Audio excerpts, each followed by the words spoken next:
চশমা museum, a house of world class, জলট্যাক মোড়, বহরমপুর মডার্ন হোটেলের সামনে। আমাদের বৈচিত্র্যময় দেশ, আমাদের পশ্চিমবাংলাও পুরোটা বৈচিত্র্যে ভরা। পাহাড় থেকে শুরু করে নদী, সবটাই বন জঙ্গল, সবকিছুরই এখানে অস্তিত্ব আমরা উপলব্ধি করতে পারি, আমরা দেখতে পাই। আমরা শুধু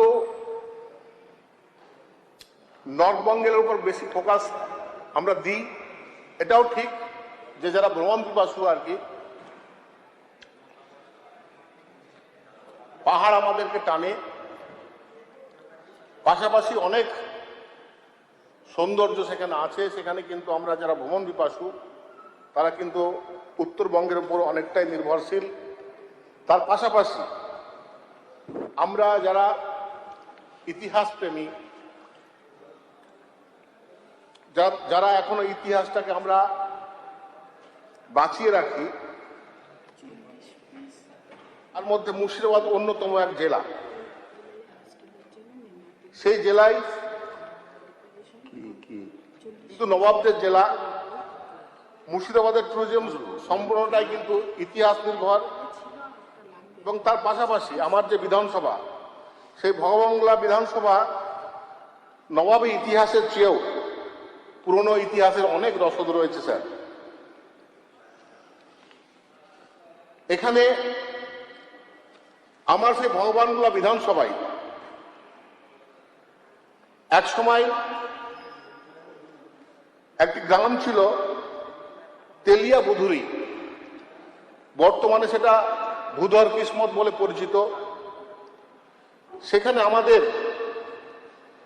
এই চর্যাপদের সময়ের যে ব্রজবলি ভাষায় বৈষ্ণব পদাবলী লেখা হয়েছিল, তাঁর লেখক আমাদের গর্বের, আমাদের অহংকারের, যাকে ছাড়া আমাদের বাংলা সাহিত্য চর্চা অপূরণ থেকে যায়, কবি গোবিন্দ দাস মহারাজ এবং তার দাদা রামচন্দ্র মহারাজ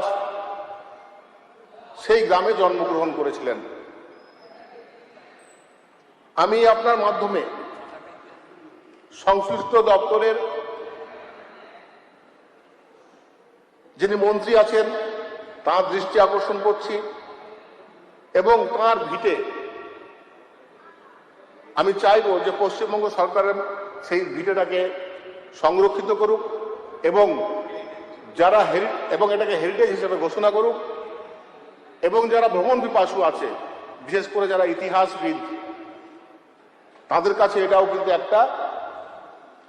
একটা ঘোরার জায়গা, একটা রসদ হয়ে উঠুক।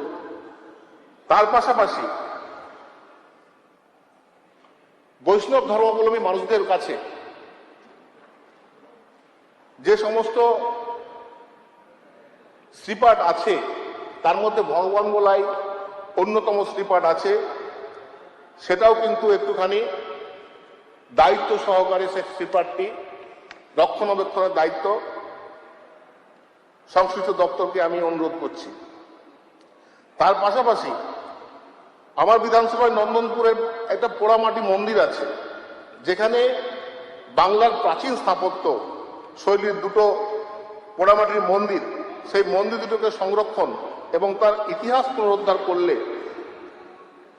আমাদের পক্ষে ভালো হবে, এটা বিশ্বাস করি। এবং সেই গ্রামেই খুব অনত দূরেই একটি প্রাচীন মসজিদ আছে।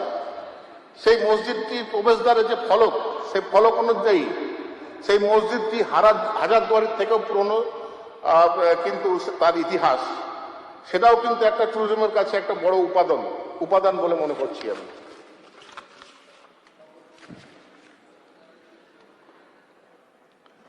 আমাদের ভগবাংলা বিধানসভাটা একদিকে গঙ্গা, একদিকে পদ্মা বয়ে যাচ্ছে।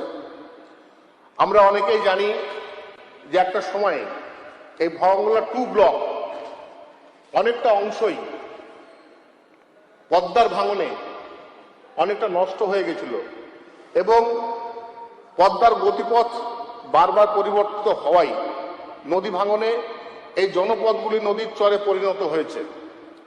আর এই পাল্টে যাওয়া জায়গাগুলোতেই ট্যুরিজমের একটা বড় ভালো সম্ভাবনা তৈরি হয়েছে। এখানকার রিচ বায়োডাইভার্সিটি, এখানকার ফ্লোরা অ্যান্ড ফনা, প্রকৃতিপ্রেমী, ওয়াইল্ড লাইফ ফটোগ্রাফার, এমনকি গবেষকদের জন্য একটা গুরুত্বপূর্ণ জায়গা আমি মনে করি।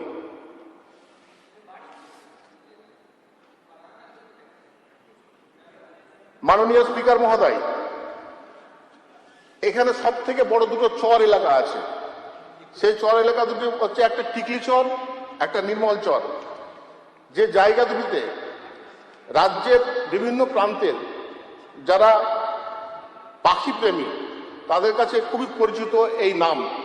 যারা আমরা অনেকেই হয়তো যারা সাধারণ চলাফেরা করি তারা কিন্তু জানি না, কিন্তু যারা পক্ষী প্রেমী তারা কিন্তু এই চর বা এই অঞ্চল দুটির নাম কিন্তু তাদের কাছে পরিচিত নাম। এখানে শীতকালে অনেক পরিযায়ী পাখি প্রতি বছর মানে রেকর্ড পরিমাণে এখানে আসে, এবং তার সঙ্গে সঙ্গে এখানে অনেক বার্ড ওয়াচার যারা আছেন তারা কিন্তু এখানে নিয়মিতভাবে আসেন। এখানে অন্তপক্ষে প্রায় 250টির মতো প্রজাতির পাখি দেখা মিলেছে। তার মধ্যে সব থেকে উল্লেখযোগ্য হচ্ছে নর্দার্ন সভেলার, পিন্টেল, গডওয়াল লার্ক, সরালি, সাদা পেঁচা, 3 রকম বাঁশপাতি, 2 রকমের নীলকণ্ঠ, 4 রকমের মুনিয়া, 14 রকমের শিকারি পাখি এখানে পাওয়া গেছে। এবং আশ্চর্যের বিষয়, আমিও অবাক হয়ে গেছি এই চরে ঘুরতে গিয়ে, যেটা আমার নিজের জানা ছিল না। আমি গিয়ে দেখেছি সুদূর রাশিয়ার সাইবেরিয়া থেকে এবং মধ্য এশিয়া থেকে এখানে শীতকালে অনেক পরিযায়ী পাখি এবং হাঁস এখানে আসে। দক্ষিণ ভারত থেকেও বর্ষাকালে অনেক পরিযায়ী পাখি আসে। জলাভূমির ও তৃণভূমির প্রচুর পাখির আবাস ও প্রজননস্থল এই চর এলাকাগুলো।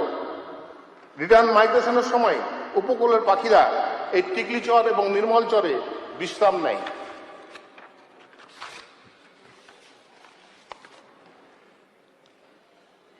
প্রতি বছর বন দপ্তরের যে বাৎসরিক পাখি গণনার সময় এই সকল তথ্য নথিবদ্ধ করা হয়েছে।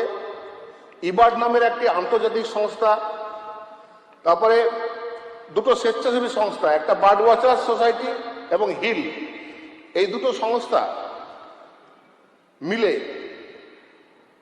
চর এলাকার পাখি ও বন্যপ্রাণ নিয়ে নিয়মিত কাজ করে চলেছে। আকর্ষণীয় তথ্য কিছু আছে, তার মধ্যে হচ্ছে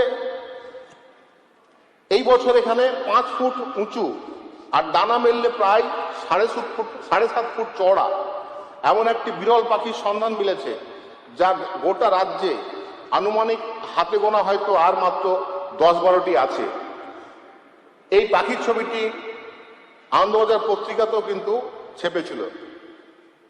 নাম্বার 2 বছর আগে হাড়গিলে, যেটাকে আমরা অ্যাডজুটেন্ট স্টর্ক বলি, সেই হাড়গিলে পাখি যেটা ব্রিটিশ আমলে কলকাতা মিউনিসিপ্যাল কর্পোরেশনের লোগোতে ছিল, এখনো নিউ মার্কেট চত্বরে অবশিষ্ট কিছু পুরনো লোগোতে এতে ছবি পাওয়া যায়। প্রায় 150 বছর আগে এরা শহর থেকে হারিয়ে থাকে। এখন এই রাজ্যে এই পাখি খুবই বিরল। এবং পাশাপাশি আমাদের মোদর থেকে শুরু করে বনবিড়াল, বাগরোল, শুশুক, বুনো খরগোশ, বেঙ্গল ফক্স এবং আরো অনেক বন্য প্রাণীর সন্ধান এবং আবাসস্থল এই 2 টিকলি চর এবং নির্মল চর। আমার দাবি সংশ্লিষ্ট দপ্তরের কাছে যে এখানে বন্যপ্রাণী সংরক্ষণের জন্য একটা বিট অফিস হলে খুব ভালো হয়, কারণ বন্যপ্রাণীদের এবং পাখিদের নিয়মিত সমীক্ষা, রক্ষণাবেক্ষণ ও গবেষণার কাজ খুব সহজ হবে। এবং বার্ড স্যাংচুয়ারি এই এলাকায় যেহেতু প্রচুর খাস জায়গা আছে, সেগুলো অধিগ্রহণ করে ভবিষ্যতে পূর্ণাঙ্গ একটা বার্ড স্যাংচুয়ারি বানানো সম্ভব এই এলাকাতে। মাননীয় স্পিকার মহোদয়, মুর্শিদাবাদের নবাব আমলের স্থাপত্য, ক্রীড়েশ্বরী মন্দির, আজিমগঞ্জ বর্ণগরের মন্দির, বড়কুঠি, জিয়াগঞ্জ রেশম সিল্কের শাড়ি, যেগুলো এখনকার কারিগররা নিজ হাতে তৈরি করে, বালিচুরি শাড়ি সহ ইত্যাদি বিখ্যাত শাড়ি এখানে পাওয়া যায়। আমি আশা রাখবো যে এই শাড়িগুলোর যাতে একটা স্টল বা বাজার এখানে তৈরি করা হয় জিয়াগঞ্জে, তাহলে অনেক যারা আছে, যারা টুরিস্ট যায় আর কি লালবাগে, তারা কিন্তু ওখানে গিয়ে সংগ্রহ করতে পারবে। এবং তার পাশাপাশি আমাদের ওখানে কর্ণ সুবর্ণ বাংলা সদস্য, আপনার সময় শেষ হয়ে গেছে। 30 সেকেন্ড স্যার। বাংলার যে প্রথম স্বাধীন রাজা কর্ণ সুবর্ণ যে রাজধানী ছিল, সেখানে যে শশাঙ্কর রাজধানী ছিল কর্ণ সুবর্ণ, সেটা সহ এবং আমাদের এই যে ভগবানগুলার যে ইতিহাস এবং ইকো ট্যুরিজম যে সিস্টেম, সেটা যদি আমরা মিলেমিশে একার করে দিতে পারি এবং আমরা রাজ্য সরকার তথা এই সংশ্লিষ্ট দপ্তরকে আমরা অনুরোধ করব যে এখানে যদি প্যাকেজ ট্যুর একটা সিস্টেম করা যায় সরকারের পক্ষ থেকে কন্ট্রাক্ট অন্তপক্ষে মানে উইকেন্ডের দিকে, তাহলে আমার মনে হয় যে সরকারের পক্ষ লাভ প্লাস টুরিস্ট যারা ভ্রমণ পিপাসু আর কি তাদের পক্ষেও লাভ। এই বলে আমি আমার বক্তব্য শেষ করছি। ধন্যবাদ স্যার। বিদ্যুৎ মন্ত্রী তথা আমাদের রাজ্যের যিনি মুখ্যমন্ত্রী, উনি কালকে বিদ্যুৎ ভবনে এই বিদ্যুৎ সংক্রান্ত বিষয় নিয়ে যে ইতিবাচক পদক্ষেপগুলো নিয়েছেন তাকে আমরা সাধুবাদ জানাচ্ছি। বিশেষ করে বিদ্যুৎ প্রহরীর মতো অ্যাপ তিনি চালু করেছেন এবং তার সঙ্গে সঙ্গে যে প্রধানমন্ত্রী সূর্যঘর প্রকল্প, সেটা করলে নবায়নযোগ্য শক্তির প্রসারে রাজ্য সরকারের উদ্যোগ এবং ভবিষ্যতের পরিবেশ বান্ধব ও টেকসই বিদ্যুৎ ব্যবস্থার ভিত্তি আরো শক্তিশালী করবে বলে আমি বিশ্বাস করছি। এই বিদ্যুৎ দপ্তর ইতিমধ্যেই বহু প্রশংসনীয় কাজ করার অঙ্গীকার করেছে। পরিবেশকে আরো উন্নত করার লক্ষ্যে কয়েকটি বিষয়ে সরকারের সদয় দৃষ্টি আকর্ষণ করতে চাই। এক নম্বর হচ্ছে গ্রাহক পরিষেবা। অনেক এলাকায় যে কাস্টমার কেয়ার সেন্টার, এদের সক্ষমতা এবং জনবল সব জায়গায় সমান নয়। এই জনবল সংক্রান্ত যে বিষয়গুলো আছে, আমাদের অনেক জায়গায় যখন বিদ্যুৎ বিভ্রাট ঘটে তখন এই জনবলের কারণেই কোথাও একদিন, কোথাও দুদিন, কোথাও 3 দিন ধরে বিদ্যুৎ বিভ্রাট এখনো কিন্তু চলতে থাকে। মাননীয় মন্ত্রী মহোদয়কে আপনার মাধ্যমে আমি এই ব্যাপারে বিশেষ পদক্ষেপ নেওয়ার জন্য আমি অনুরোধ করছি। এখন যেটা সব থেকে চর্চিত বিষয় স্মার্ট মিটার এবং বিলিং, অনেক গ্রাহক এখনো পর্যন্ত দ্বিধাদ্বন্দ্বের মধ্যে আছেন। তারা প্রিপেড যে স্মার্ট মিটার, সেই স্মার্ট মিটার ব্যবহার করার জন্য আমাদেরকে আরো সচেতনতা এবং প্রশিক্ষণের প্রয়োজন আছে বলে মনে করছি। সব থেকে যে গুরুত্বপূর্ণ বিষয়টা মাননীয় মুখ্যমন্ত্রী এবং পাওয়ার মন্ত্রীকে কালকে বলতে দেখলাম, লাইন লস এবং বিদ্যুৎ চুরি, এটা আমাদের সমাজে একটা ব্যাধি হয়ে দাঁড়িয়েছে। এটা কিন্তু অনেক গুরুত্বপূর্ণ একটা চ্যালেঞ্জ। এই চ্যালেঞ্জটাকে আমাদেরকে অ্যাকসেপ্ট করতে হবে এবং বিদ্যুৎ চুরি যাতে বন্ধ হয় এই বিষয়ে কিন্তু আমাদেরকে বিশেষভাবে নজরদারি করতে হবে।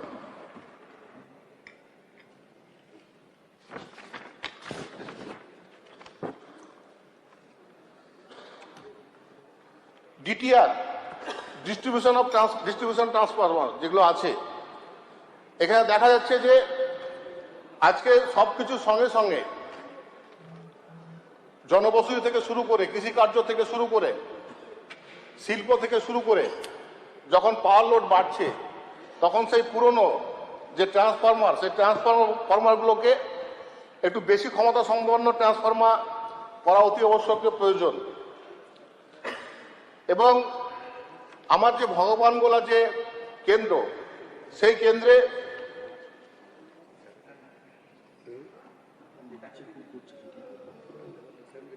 সুন্দরপুর যে এলাকা অঞ্চল আছে, সেখানে একটা বিদ্যুৎ উপকেন্দ্র স্থাপনের অনুমোদন দেওয়ার জন্য অনুরোধ করছি।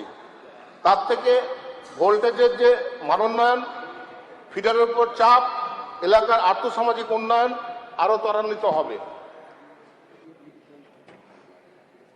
এবং ভগবানগোলা পাওয়ার হাউসে একটা নতুন ট্রান্সফরমার, বেশি ক্ষমতা সম্পন্ন ট্রান্সফরমার বসানোর জন্য আমি অনুরোধ করছি। এবং তার সঙ্গে আজকে এই পাওয়ার সংক্রান্ত যে আলোচনা, সেই আলোচনা বাদ দিয়ে যেহেতু 7 মিনিট সময়, সেহেতু আমি অন্য বিষয়ে দুটো কথা বলতে চাই। এখানে মুখ্যমন্ত্রী স্বয়ং এখানে উপস্থিত আছেন। আমরা 4টি জেলা ডাক পেয়েছিলাম প্রশাসনিক মিটিংয়ে, এবং সমস্ত এমএলএরা কথা বলতে না পাওয়ায় উনি আবারও কিন্তু তাঁর যে মহতী চিন্তা ভাবনা, উন্নয়নের দিকে তাঁর যে নজর, মুর্শিদাবাদের দিকে তাঁর যে একটা বিশেষ একটা চাহিদা, মুর্শিদাবাদ পিছিয়ে পড়া জেলা, সেই জেলাটাকে উন্নয়নের দিকে এগিয়ে নিয়ে যাওয়ার যে চিন্তা ভাবনা, তাকে চিন্তা ভাবনা রেখে আমাদের সমস্ত সর্বদলীয় যে সমস্ত এমএলএরা ছিলেন তাদেরকেও তিনি ডেকেছিলেন তার চেম্বারে, এবং সেখানে আমাদের প্রত্যেকটা বিধায়কের কথা উনি শুনেছিলেন, এবং যে সমস্ত কেন্দ্রে কোনো না কোনো কাজ, যেখানে উন্নয়নের কাজ দরকার, সেই কাজটি উনি সম্পন্ন করার জন্য এবং ত্বরান্বিত করার জন্য উনি সবার কাছ থেকেই স্কিম নিয়েছিলেন। সেখানে ভগবাংলা বিধানসভা একদিকে 35 বছর, একদিকে 15 বছর, জীবনে 50টা বছর আমিও পেরিয়ে এসেছি। সেখানে আজ অবধি স্বাধীনতার পর থেকে যে কলেজের বিষয়টা ওনাকে আবেদন করেছিলাম, উনি সম্মতি দিয়েছিলেন, এবং তার ভিত্তিতেই কিন্তু ব্লক অফিস থেকে একটা সার্ভে রিপোর্ট চেয়ে পাঠানো হয়েছিল। তার সঙ্গে সঙ্গে ফায়ার ব্রিগেডের জন্য আবেদন করেছিলাম ভগবাংলা মানুষের স্বার্থে, ভগবাংলার স্বার্থে, সেটাও উনি সম্মতি জানিয়েছিলেন, এবং তার পরিপ্রেক্ষিতেই আজকে ভগবাংলা সেটাও কিন্তু আজকে সার্ভে হয়ে কলকাতায় এসেছে। তো তার জন্য আমি এই মহতী সদনে মাননীয় মুখ্যমন্ত্রী তথা সংশ্লিষ্ট দপ্তর এবং তার সঙ্গে সঙ্গে সমস্ত মন্ত্রী মহোদয় যারা আছেন এখানটায়, এবং সদনের সকল সদস্য, সবাইকে আন্তরিক শুভেচ্ছা অভিনন্দন জানিয়ে আমি শেষ করছি। জয়।